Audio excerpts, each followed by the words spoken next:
Let's turn up the heat! This is the path of my destiny. Round 1. Fight!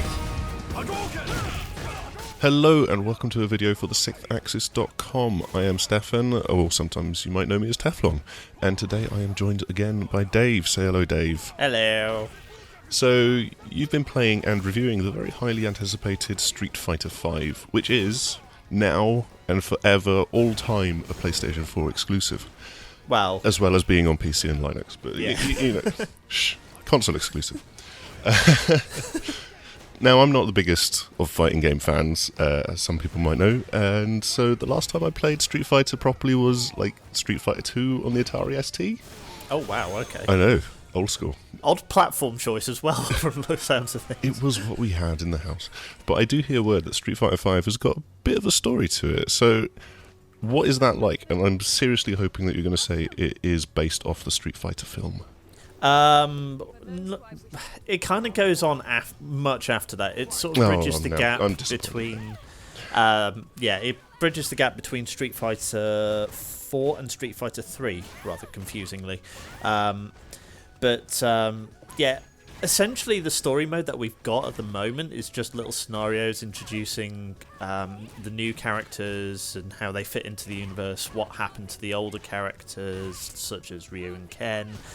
And it's essentially filler more than anything else for the upcoming cinematic DLC thing that's going to be dropping at some point soon. Well, that's interesting. Do you think that people are going to complain that the game has been released and it's, not finished? I think that might detract from some people's enjoyment to the game, but what you've got to remember is Street Fighter as a franchise, yeah, people are going to care about the lore, but they're more going to care about the fighting more than anything else, because it's a gameplay-focused game rather than one about actual narrative structure. Yeah, okay, yeah. So, I mean, you touched upon it briefly there, but let's talk about the roster and how Street Fighter V changes things up with, like, the characters that you've got. Yeah, so there's a lot of returning characters, actually, from other Street Fighter games. I would hope so. It's an all-new cast. No, sorry. Well, they actually tried that in Street Fighter 3, and it didn't work out too well for them, right. So... but... yeah, there's a lot of returning characters. You've got the likes of Ryu and Ken, Chun-Li, etc. But you've also got characters from Street Fighter Alpha series, so Nash, who is Charlie, who's basically Guile.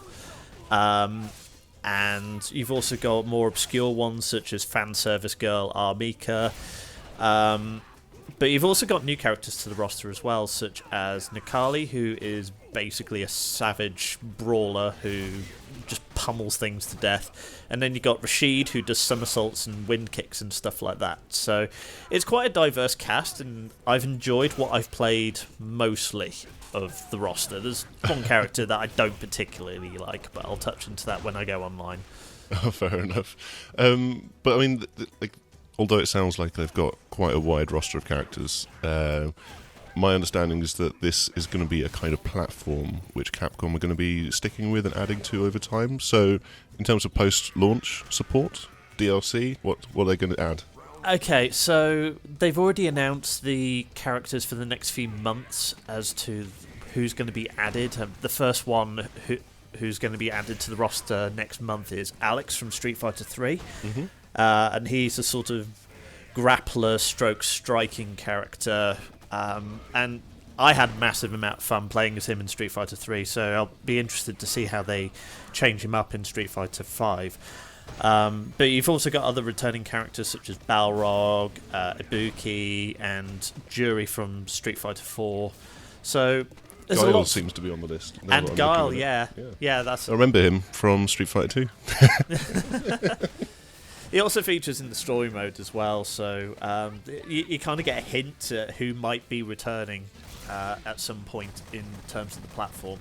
Well, that sounds quite interesting, that they're sort of seeding that a little bit. But obviously, as you said, it's gameplay is king here, so how does the fighting feel? To put it in the most simplest terms, is it good? It's really good. I absolutely love how powerful you feel when you land moves. Each of the punches just has so much punch and wallop. that you just feel as if when you hit someone, you actually really hit someone. And it feels even more satisfying when you pull off a 6-hit combo that deals 20% of their health bar. So, the new systems in place are absolutely fantastic additions that I'm surprised haven't been added before. Well, I assume that you're talking about V-skill and V-triggers? Yes, V-skill, Well, V-triggers. See, now, the reason why they couldn't add them before is because it wasn't Street Fighter V.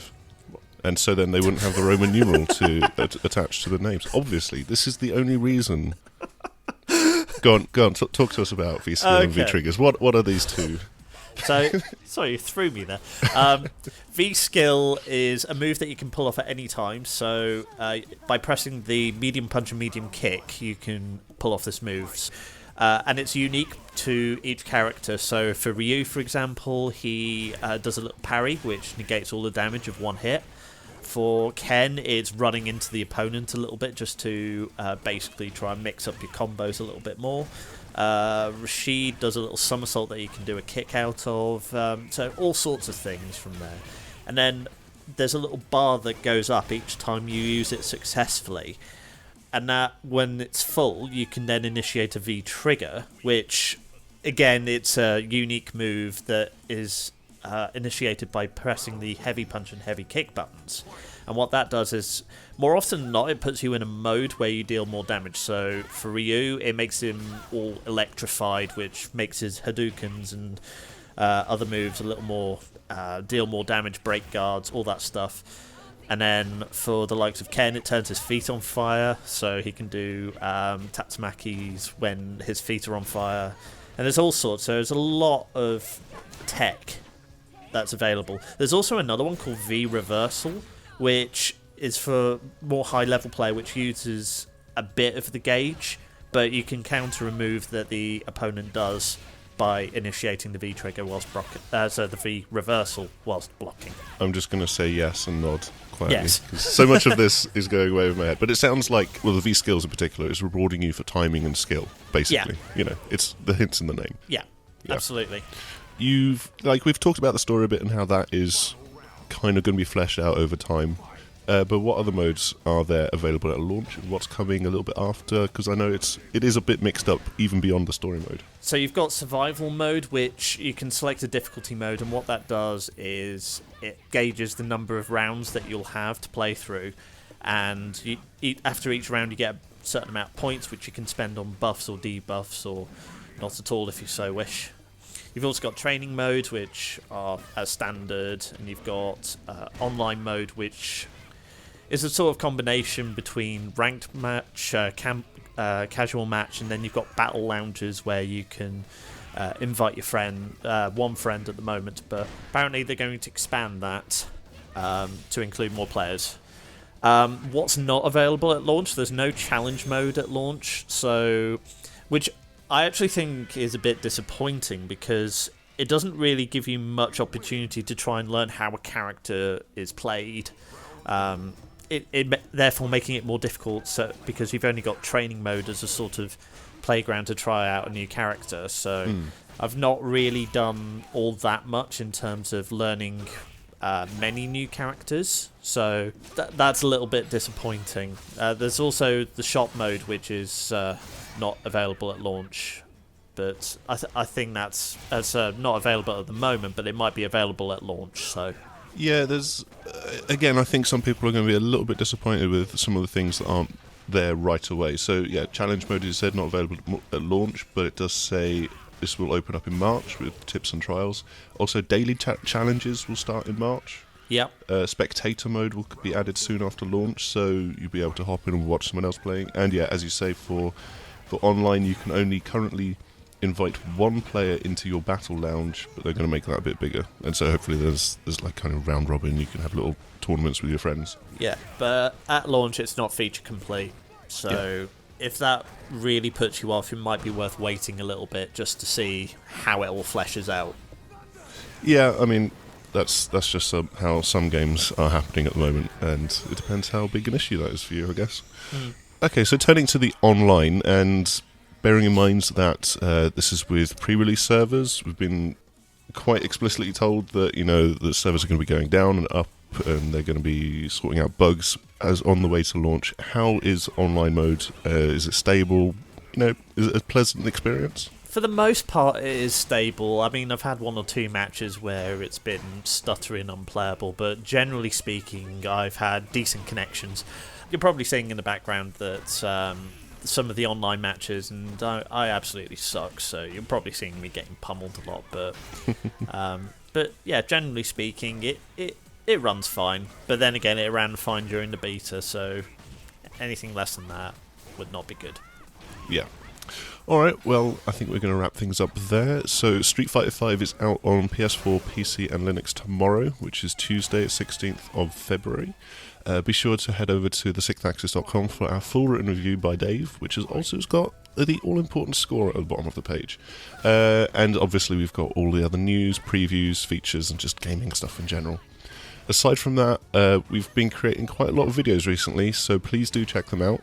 And yes, I'm going to ask it, please do click like and subscribe to show that you've enjoyed what we're doing, and that we could maybe do more of this again. So yeah, with that, we're going to say we will see you next time. Goodbye. Ta-ra.